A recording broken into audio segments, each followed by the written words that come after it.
All right, folks. So we have been following the deportations pretty closely. Seems like at least one segment per show for as far back as we can remember, unfortunately, has been devoted to these deportations. Well, there's now a report saying about 90%, that's right, 90% of migrants sent to El Salvador lacked U.S. criminal record. That's right. They were Okay. just going after the criminals first. Just the criminals. That's right.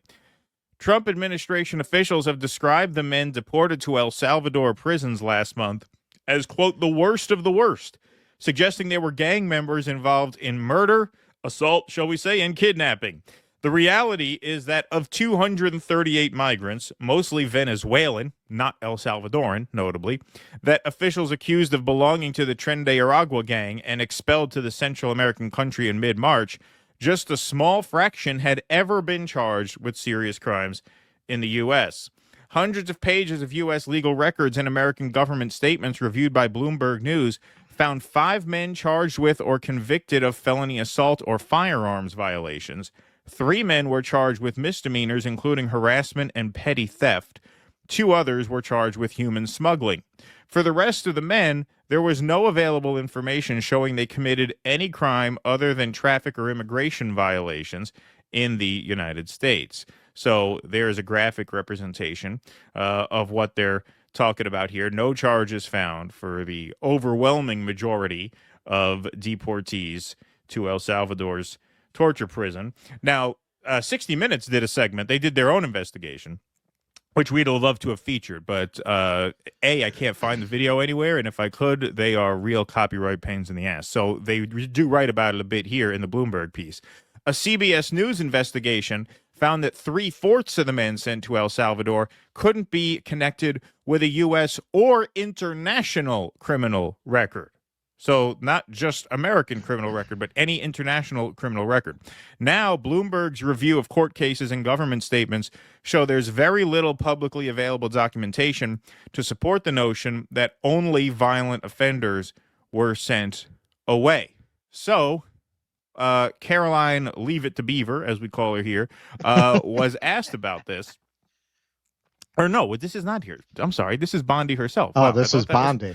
Yeah, sorry. They kind of all look the same to me. I guess evil blonde women all look the same to me.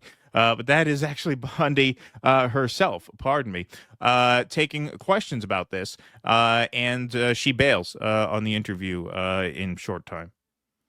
75% of the immigrants who were sent to El Salvador do not have public criminal records. Is that true? Do you mean in our country?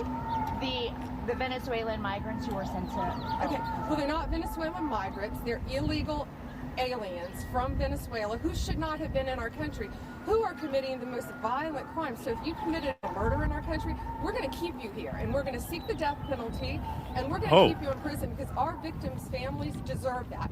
But we don't have to charge them with every crime. We can deport them and get them out of our country and save room in our prisons because they should have never been in our country to begin with. So you confirm they didn't commit a crime, right? Is that what you're confirming? Yeah.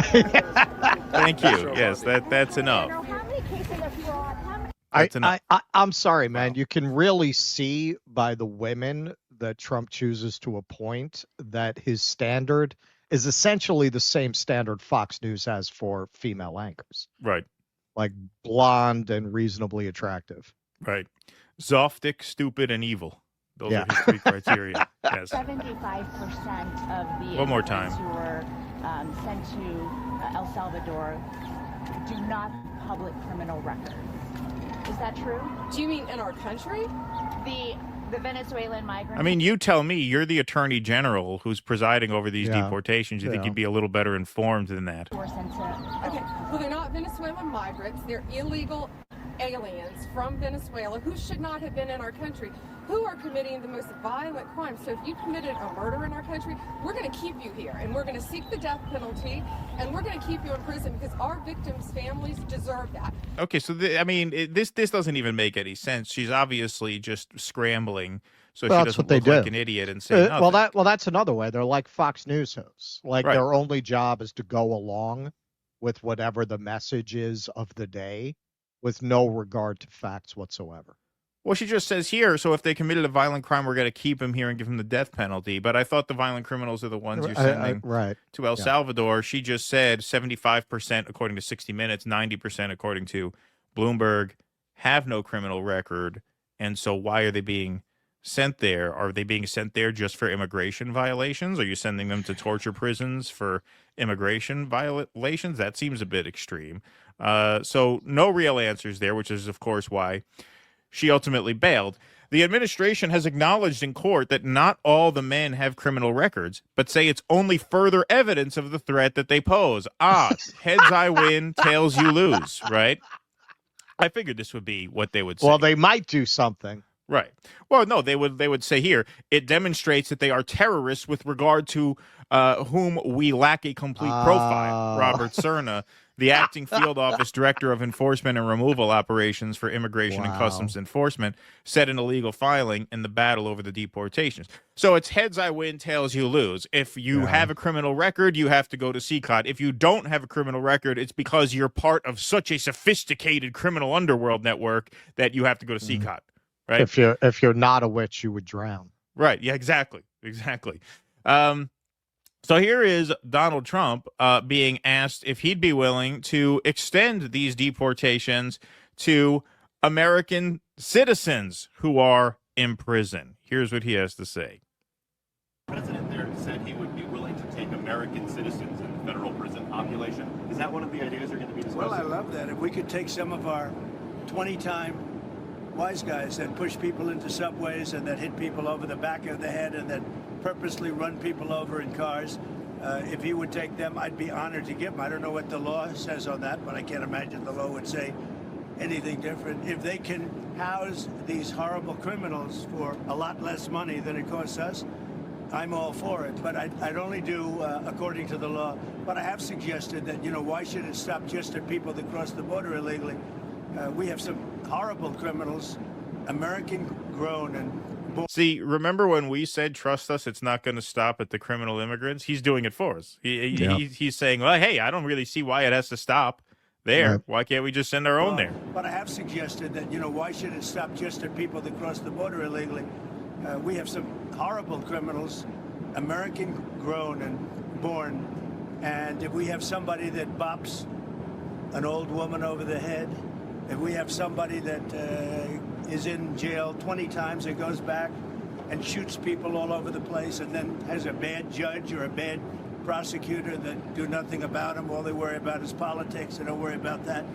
I think if we could get El Salvador or somebody to take them, I'd be very happy with it, but I have to see what the law says. Okay, what else? Got to see what the law says, of course. If we got a CEO being investigated by 17 different agencies, right, blatantly violating labor law, we got to look into that.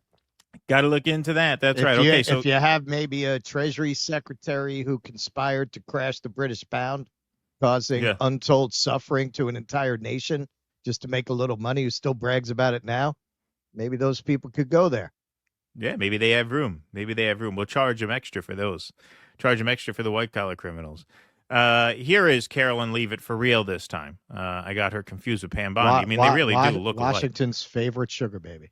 Right, exactly. So here she is, taking questions about what Trump had just said. So the president has discussed this idea quite a few times publicly. He's also discussed it privately. You're referring to the president's idea for American citizens to potentially be deported. These would be heinous, violent criminals who have broken our nation's laws repeatedly. And these are violent, repeat offenders in American streets. The president has said, if it's legal, right? If there is a legal pathway to do that, he's not sure. We are not sure if there is. It's an idea that he has simply floated and has discussed very publicly as in the effort of transparency. Reagan. Thank you. Okay, so I just have 2 quick points about this. Number one, Donald Trump said there on the airplane that El Salvador houses them for cheaper there than we would have to pay as the American government to house them here. The El Salvadoran president has already said that this works out well for him because he gets paid more by the United States government than it costs him to house people. So I would like someone to explain to me, like I'm 5 years old, How that Can is you not send Diddy? I need a party planner. exactly. Yeah. I would like someone to explain to me, like I'm 5 years old, how this is not human trafficking, which is what I called it the second I learned it. How is it not human trafficking? He is saying the soft part out loud. He's explaining the operation. He's explaining who benefits and how. Second part, something I've also brought up many times in the past and will continue to bring up as conditions worsen here in this country, the appeal that they are making to their base right now is one that there are a lot of people in this country, some snuck across the border, some are homegrown, just using Trump's words that we just saw, who want to beat you up, rob you, assault you, kill you, and we are going to punish as severely as possible those who do.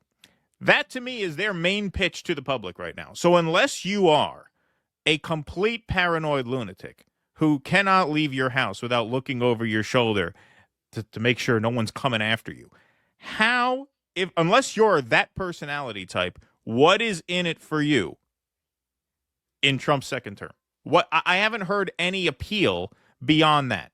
That to me is every chance they get, they are describing how they are going to rain hell upon those who want to fuck you up. Yeah. And so to me, the entire appeal is just paranoia. And to the extent that they are now able to sell these deportations as crime reduction, as a crime and safety measure, even as now we have two major reports from CBS and Bloomberg saying 90% no domestic criminal record, 75% no criminal record at all. At all. Their response to that is, well, if they have no criminal record, that's all the more evidence that the gang is so sophisticated that they're able to evade justice. Right, that proves they're guilty. So, yeah, that's where we're at with this. This is why I said from day one, you're crazy if you think this is only about criminals. First of all, you're crazy even if it is about criminals if you think anyone should be detained in a prison like that. That's considered cruel and unusual punishment, even for violent criminals. I think they deserve due process and treatment at a facility that's not just a wholesale for-profit torture farm. Yeah. This is where you look at people who support this, and it's disproportionately male and disproportionately made up of people who feel powerless in their lives. This is not a rhetoric that really speaks to people who are not looking for someone to abuse to feel better about themselves. Right. And this is a very old trick to divide workers, to divide particularly along racial lines, along lines of identity. This is the trick that many people point out. Very few Southerners actually owned slaves. Most people were poor, white dirt farmers and impoverished themselves. In order to keep them from finding common cause with the slaves, they say, hey, you're better than them, ain't you? Right. Ain't you? Exactly. You're better than them.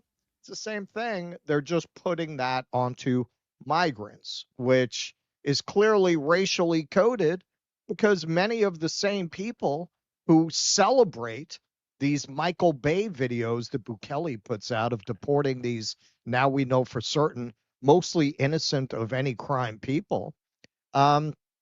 These are the same exact people who will turn around and celebrate white South Africans coming to America. And then you're going to say, no, it's not about race. Not about race. What do you mean it's not about race? Well, they have skills, agricultural skills, unlike South Americans. Right. Really? That's where you're going to go? It's very sad. I say the same thing to people like that I say to the libs. You're going to figure it out eventually. Eventually, you're going to figure out that none of these people give a shit about you. Maybe sooner, maybe later. Eventually, there's only so much poverty and so many rug pulls you're going to be able to go through before you realize it's just a big game of Lucy in the football, man. Or as George Carlin put it, it's a big club. You ain't in it. Please clap.